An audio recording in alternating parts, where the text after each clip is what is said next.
there's still stuff left unanswered.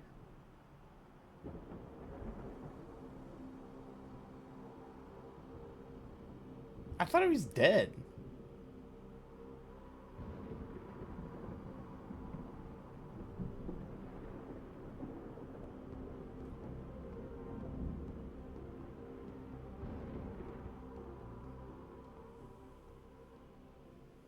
Okay, I'd like yeah. to hear their explanations. Yeah. Okay. Okay, good. I'm glad we're still finishing this little.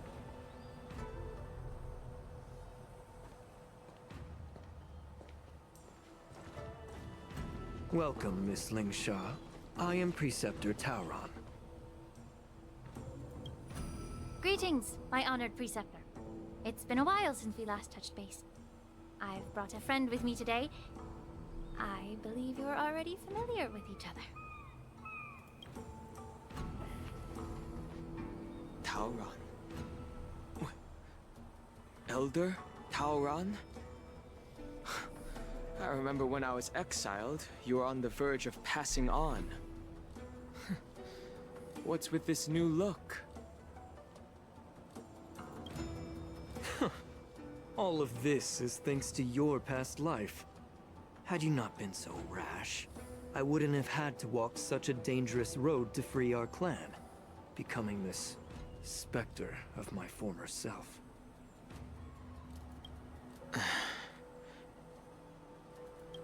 Don Hung, you've returned twice, but it seems that meeting us fossils wasn't on your agenda.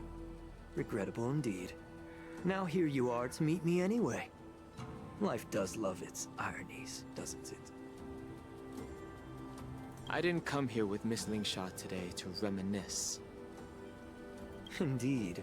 When the Cauldron Master extends an invitation, it's only proper for the Preceptors to attend. As the newly appointed Cauldron Master, there's been much to take care of within the Alchemy Commission. It's only now that I've had the chance to speak with you. Please forgive the delay, Elder. I sent over some evidence regarding the prison break in the Shackling prison. I trust you've already looked it over. Yes. You sent us the remains of Mara-struck soldiers, a map of the Shackling prison, and a semblance reversion essence pill. These are the remains of assassins who used Cloud Hymn magic to conceal their tracks. They aided in the Borison's escape, allowing them unimpeded passage through the Shackling prison. That marked-up map is a map of prisoners' escape routes. Vidyadhara craftsmen once made blueprints for the prison's construction, so I imagine, Mr. Tauran, you have a similar map in your possession. This pill. Is semblance reversion essence. Indeed. I helped plot the prison break in the Shackling prison. So, the disciples of Sanctus Medicus joining forces with the Lord Ravager to stir up trouble in the Alchemy Commission, the introduction of the Stellaron, and the Ambrosial Arbor's resurrection all have something to do with the Vidyadhara. That's right. You were sent here by the General to hear my confession, weren't you? If there's even a shred of empathy in you, you should understand the reasons behind everything I've done. Ever since the sedition of Imbibitor Lunae, the population of the Vidyadhara has dwindled. With the High Elder exiled, a few of us Preceptors had to do what we could to turn the tide. My methods might have been drastic, perhaps even incomprehensible. But it was all for one cause. The survival of the Vidyadhara. Yet, the Xianzhou natives zealously forbid any plague marks, and did nothing while the Vidyadhara suffered. Don Hung, Lingsha, as Vidyadhara, you should understand the desperation behind my actions. All I've tried to do is to ensure our survival.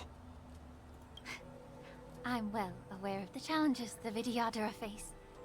Fighting for survival isn't a sin. Why does she look happy? They messed up with the facial expressions there.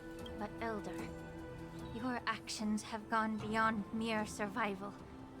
You've become a beast driven solely by the propagation, devoid of even a hint of empathy.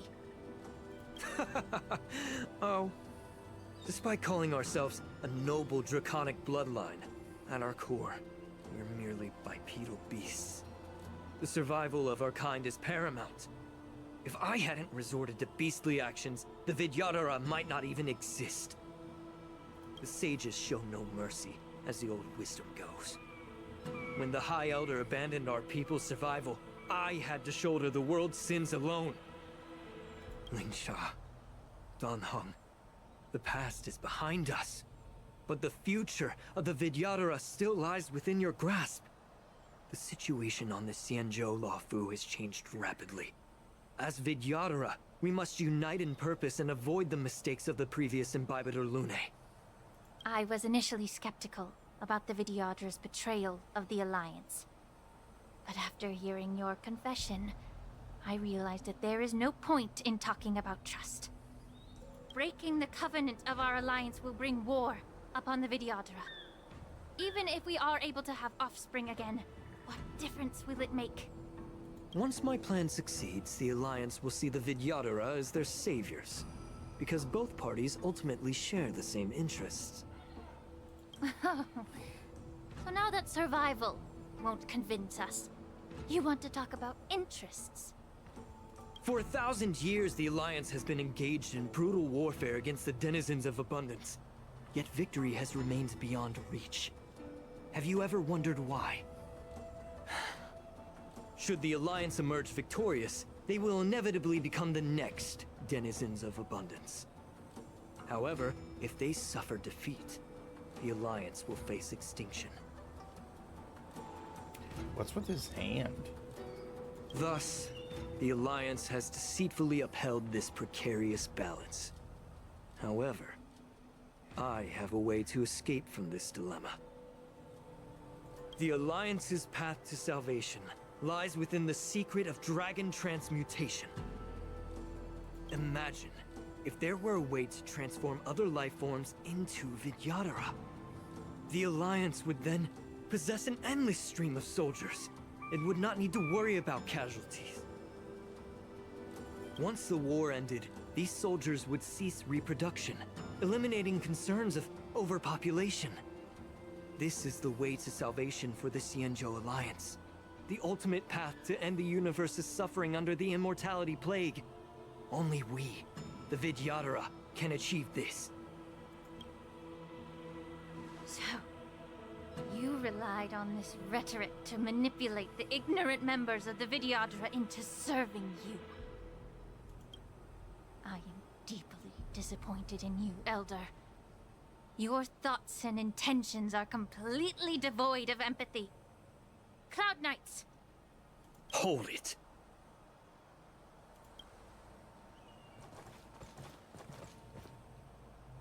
Miss Bailu!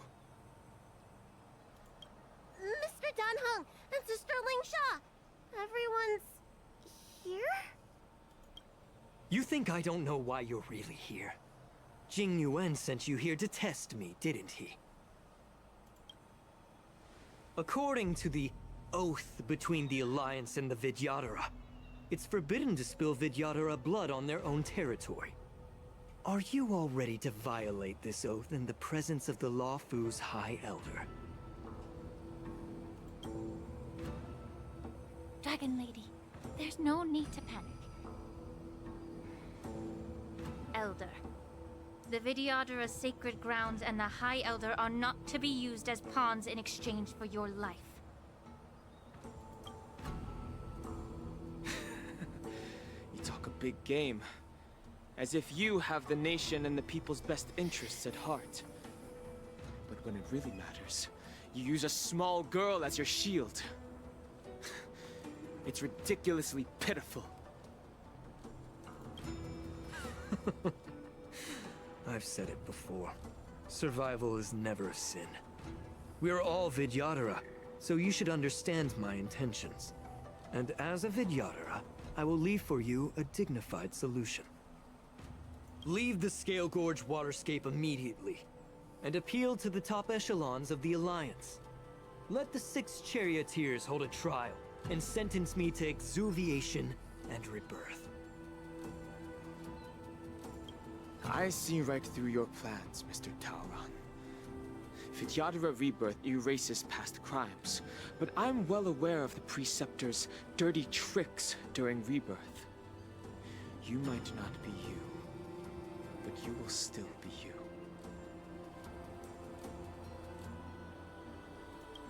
I won't forgive myself for past sins under the pretext of knowing nothing, nor will I allow you to evade accountability. Dan Heng, I've always disliked your inability to see the bigger picture. Rebirth hasn't changed you one bit. Miss Bailu, as High Elder of the Lawfu Vidyadhara, please share your thoughts at this moment. I don't want to stay here. I'm tired of being pushed around. I'm not some puppet to be controlled. Please, take me away with you. I understand. As the oath dictates, members of the Alliance are forbidden from harming Vidyadhara here. But I've long since severed ties with the Alliance. Right now, I'm simply a nameless. Free to come and go as I please. The oath of the Xianzhou means nothing to the spear in my hand. Please transform right here.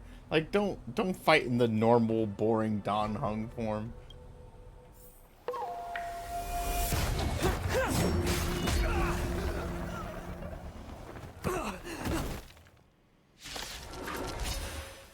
Get them!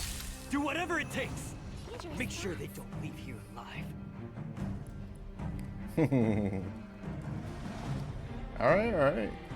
This is what you Hold wish together. for. Resonate once more. Tonight, souls shall embrace. Tonight, the stars echo because of me. Rise up into my world. Renew your depth. Time to cleanse the filth. Wouldn't you agree? That won't do. No matter.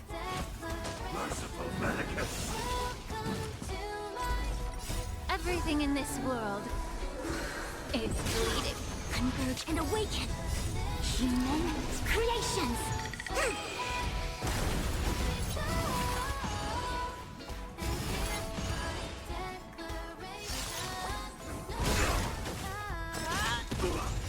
Forever triumphant!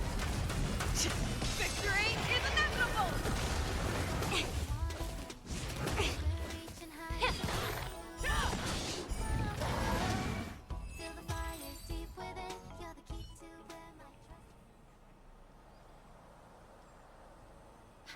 Dragon Lady, are you all right? I'm fine. Thank you for rescuing me.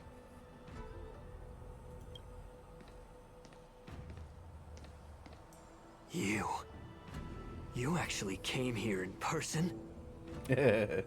Otherwise, I wouldn't be able to hear your lofty opinions. The public trial you seek with the 6 charioteers is inevitable. In addition, I'll write to the Sage Queller of the Feng Hu. With her hatred for evil, I'm sure she will make a just decision.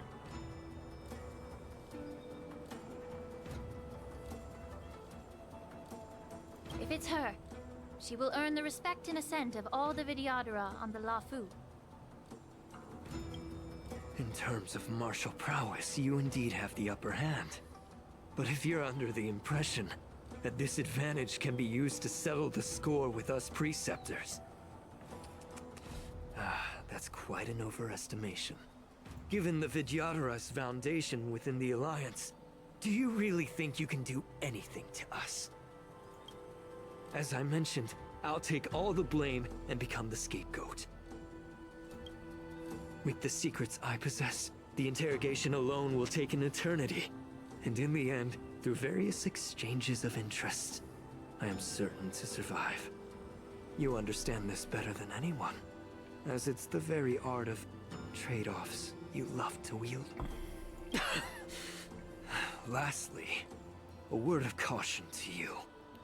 I heard that Hule has escaped from prison and is headed directly for the Sky Splitter. The bloodshed at the war dance is bound to be gruesome.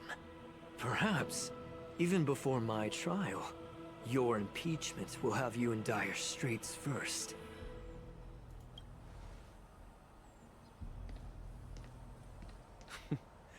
Regrettably, Mr. Tauron, the Sky Splitter only hosted Cloud Knights today.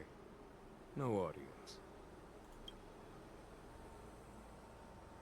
And just moments ago, Hule was executed by the Cloud Knights.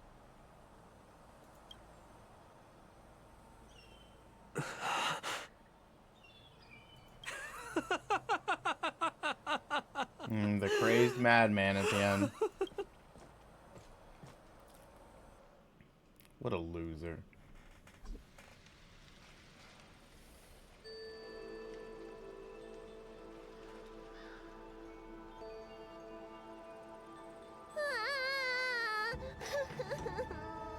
Miss March!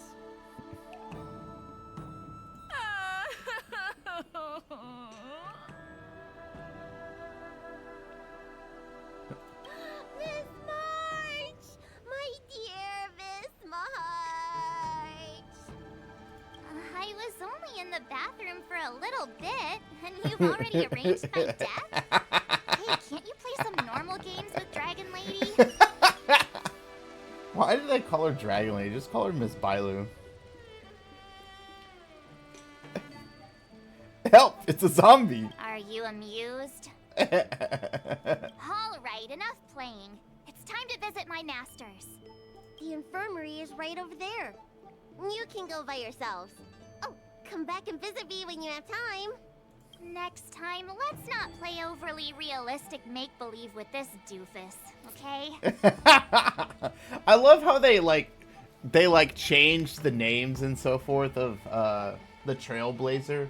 Like, it's not just like, next time let's not play overly realistic make-believe with the Trailblazer. Well, there's not much I could do.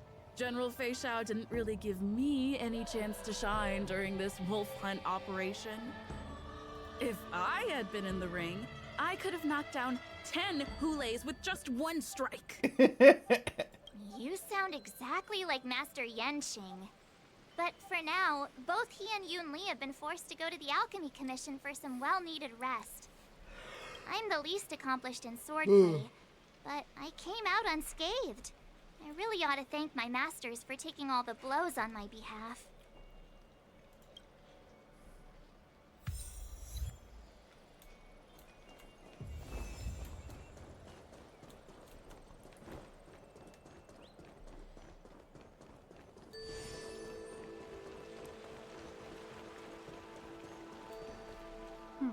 Look who's here. The beloved Trailblazer and the charming March 7th. You came to the Alchemy Commission today. Oh, I get it. You are here with March to visit her masters, aren't you? Exactly. How are my masters doing at the moment? Unfortunately, only one master is here. I'm doing fine. Master Yanqing didn't make it in the end. Hey, watch your words! You can't jinx my master! His injuries weren't that severe. But, well, he'll still need some more time to rest. My beloved. Considering the intense battle with Hule, and then with General Fei Xiao, the rigorous sparring session with her. His small body couldn't take it anymore. Master Yun Li, didn't you also engage in combat? The little babies from the Law Fu just don't have the resilience that us kids from the Juming have. I heard from Modza about the tough battle against the wolf troopers. You fought alongside Modza. Did you get hurt? Now that I think about it, I didn't really have a chance to get hurt. I can guess why. General Fei Xiao is just too strong. Yun Li, go and lie down. Got it, Ling Sha. What about that smiley fox healer? And the guy with the hood. Moza. Thank goodness you and the others found Yaocho. He lost a lot of blood and needs to rest properly. Okay, He and he didn't Moza make it. are seriously wounded. I've had to forcibly confine them to the Alchemy Commission. I do really like Lingsha. I just didn't like her in that section with Jing Yuan, in which she was being a little petty baby. Which all happened to be her own misunderstanding in the end. All 3 from the Yaoqing are critically injured. But fortunately, the Xianzhou Laofu has a miraculous healer lady. It's a silver lining in this misfortune. Bailu. It looks like the entire delegation from the Xianzhou Yaoqing is gathered at the Alchemy Commission. Why don't we go see General Fei Xiao and bring her some fruit? I would normally say no, because they need to rest. But, alas, Yunli's still here. what can you do when the 2 of them have a leader who is just as restless? General Fei Xiao just slipped out of the recovery room. She thinks she's so sneaky, but I know everything that happens in the Alchemy Commission. If you're looking to meet her, the luminescent depths might be your best bet. I spotted her heading that way earlier. The sound of those footsteps. They must belong to General Fei Xiao. Out and about, despite the doctor's orders. What a coincidence. Someone else who refuses to listen to the doctor's orders. Well, being a doctor myself, I don't think my knowledge of my own body is inferior to the Dragon Lady's. Yeah, no. She knows more than you. Sorry, man. The healer does not heal himself. Don't try to act tough in front of me.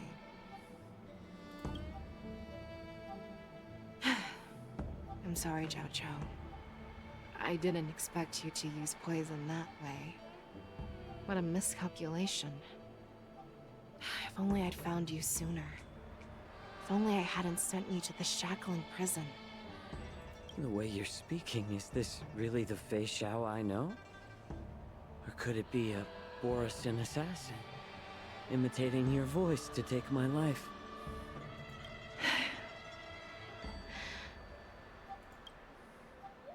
Zhao Chou, your eyes. You can't see anymore, can you? I can still clearly hear the sound of the waves. That's enough for me. Don't blame yourself. You know what I'm more concerned about? Has your body had any changes since you swallowed the Crimson Moon? I'm not sure. There don't appear to be any changes. However, the many doubts that once plagued me have dissipated. So there's, you know, now I'm thinking about it, I'm glad that they kind of put a story behind his eyes always being shut. I know that's a common, you know, artistic decision. I forget what it's actually called. Artistic decision in some animes, but I don't really like it. But in this case, they actually put a purpose behind it. I never thought I'd live to hear you discuss your health again. But thanks to Moza and that child, the price I've paid seems trivial compared to what we've achieved. Who's the child? Are they talking about Yang Qing? I hold no grievances, Fei Xiao. I am content.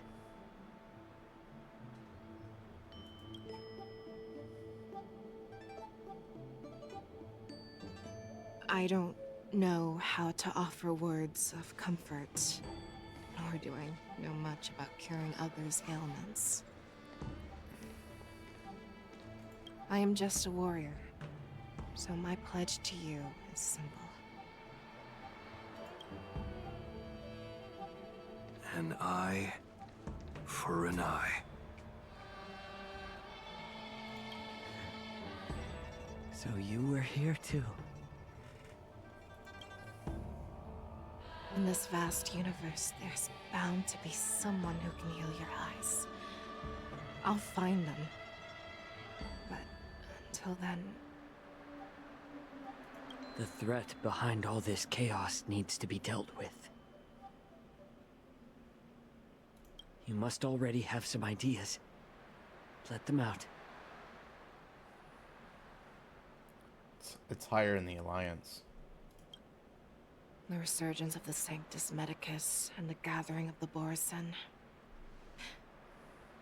are merely distractions orchestrated by an unseen force, meant to divide the Alliance's attention. Unfortunately, they picked the wrong fight this time. Once we return to the Yaoqing, I'll personally lead the Verdant Knights into battle. I vow to take down a Lord Ravager and teach the Ruined Legion the true meaning of the hunt.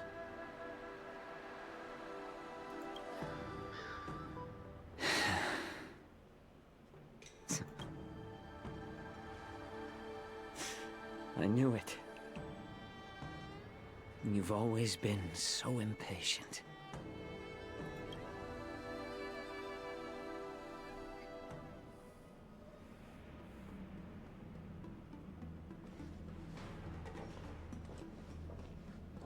I apologize for my tardiness once again. The Alchemy Commission detained me for some time for a health examination.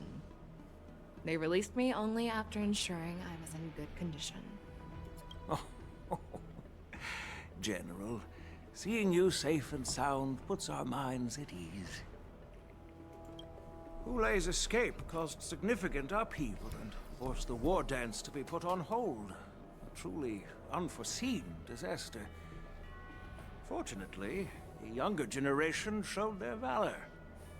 They bravely tackled the crisis, putting an end to the disaster and providing a glimmer of hope in a dire situation.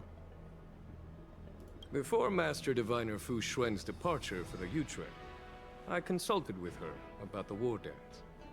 She left a note stating, "The hexagram oscillates between thunder and heaven, a sign of great power, assuring us that we would successfully navigate any challenges." She advised me to trust the younger generation's abilities and let them lead.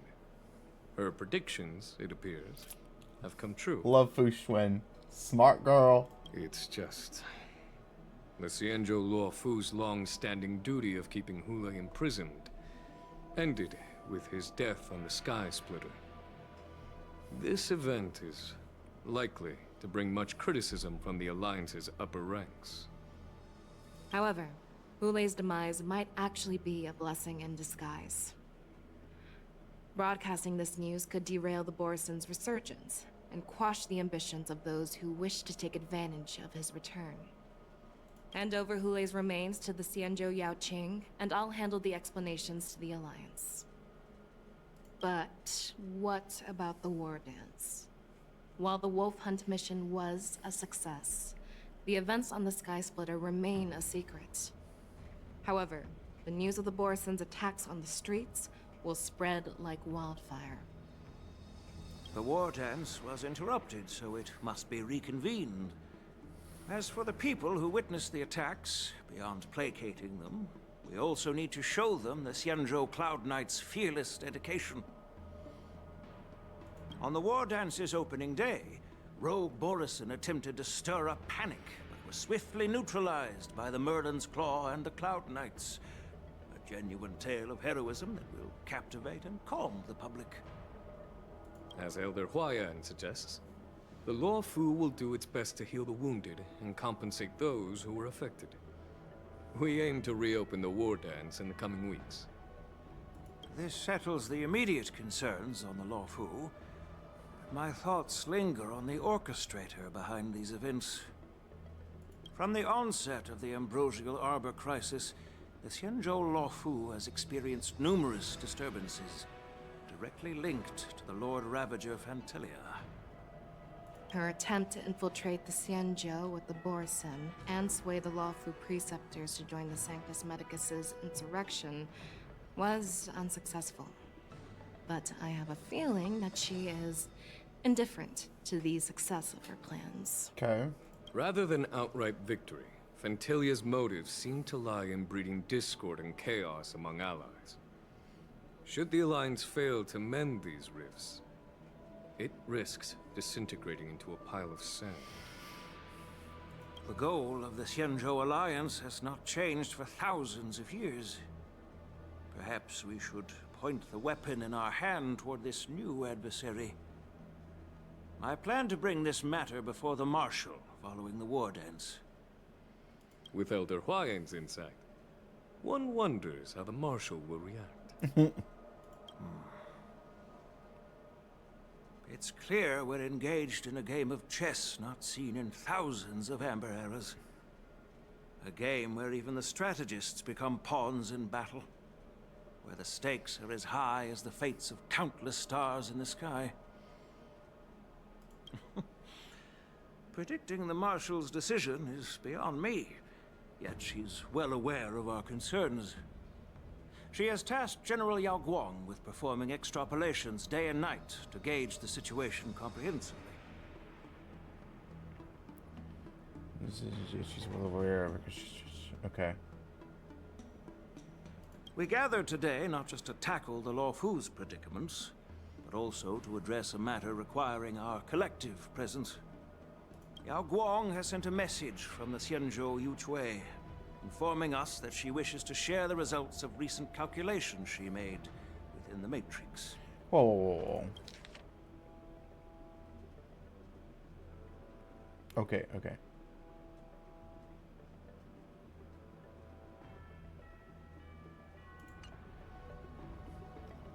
Jing Yuan, I'd like to borrow the seat of Divine Foresight's chessboard for this purpose.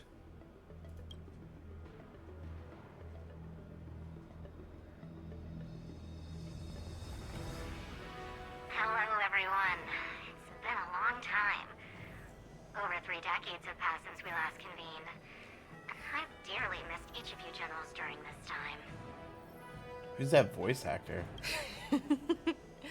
Was the seer strategist thinking of us or thinking of the fates we're destined for? The Merlin's Claw. As blunt as always. Though, not everyone's cup of tea, huh? You once told Jing Yuan, "You're lucky that I'm the one who came this time. If it were the seer strategist, this conversation might not be so friendly." I'm intrigued. Conversation really come to pass? I've never heard anyone mention that the Decalite reflection barrier could eavesdrop on even the quietest whispers. It appears that the Marshal sent not just 2 generals to the Luofu, but an uninvited 3rd guest as well. People have been saying that Mr. Jing Yuan's intellect shines as brightly as the seer strategist's. With the Luofu caught in such strife, the Yuchui couldn't just stand by and watch. Seer strategist, our time with the Yellow Bell is limited. Let's get straight to the point. Alright. Thanks to Mr. Jing Yuan, the interrogation of the 2 prisoners on the Yuchui has concluded. Mr. Jing Yuan's speculations were correct. Of the crimes they confessed to, planting a Stellaron on the Luofu was a complete fabrication meant to mislead. Their real aim was to secure a meeting with the Marshal to present their Godslayer protocol, a strategy they firmly believe in. And what was this grand strategy proposed by Jing Liu and that traveler? The narrative they painted was vast and difficult to put into words. It all revolves around the coffin of the blonde traveler. To be precise, it's the remnants of the propagation. Ooh, no way. The remains of the Swarm Author? Whoa. Aren't they like very similar though? Like the abundance and propagation? More accurately, it's a fragment of the divine body. In the future they depicted, this fragment serves as the final nail, sealing the fate of the plague's author and securing its doom.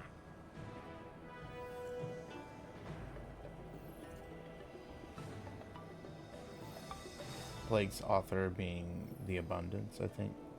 Wait, is that correct? Yeah, the Swarm author. Before reaching that point, battling the gods necessitates a larger alliance. Hence, they sought out an ally for the Xianzhou. I assume you've all heard of the famed Genius Society member number 81, Ron May, haven't you? The Eye of the Yuchue has just seen this uninvited guest arrive on the Xianzhou Lafu.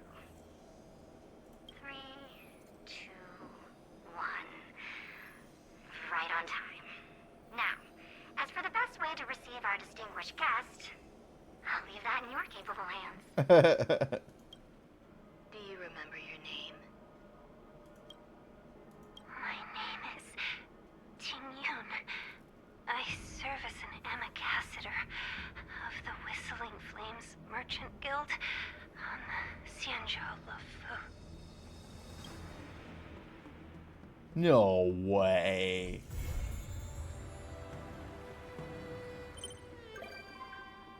What? What a cliffhanger! No, you can't do that! Oh my goodness. Well, shit. That was, you know, that might be the best story they've made on the Xianzhou Lafu. I gotta say, the one thing that bothered me is when I was fighting Hule with the 3 kids, essentially. And like, I know they're strong, but like the way Jing Yuan described it is like, Jing Yuan described Hule as someone that like even he would get his ass kicked. And I kind of figured it would be, you know, he hasn't lost that much power. So it was kind of weird that they were kind of holding it together against him. But, you know, the more I thought about it, the poison, no matter how, the poison that Jiao Cho did kind of made up for it. So I guess that was their way of reducing his power level so that they could actually beat him. Because they were getting their asses handed to them before the poison finally hit. Struck his vital organs, I guess you could say. So I've kind of warmed up to it a little bit more. And I just think this story is probably the best one they've ever done. The biggest problem, though, was splitting it into 2 parts. Like, there was just too much prep in the first part. And it just made the first part really bad. Like, last patch was just so boring. So it would have been much better if both parts were together. I think it would have been a lot better. That's kind of the thing that plagued the first Xianzhou story, was we only got to see like that first part, which I think ended with like that battle at the I can't even remember. It was like the battle, the final battle was here. And it was really lame. And then it wasn't until we came back that we, you know, for the second part of the story that we found the Tingyun thing, and we got the Scale Gorge waterscape and whatnot. So, yeah, I think there's some things that they still got some improvement to do, but overall this story was way better than the last one. So I enjoyed it, man. They just keep doing great jobs. Even though it was a side story, it was a great job with great job with this event in total.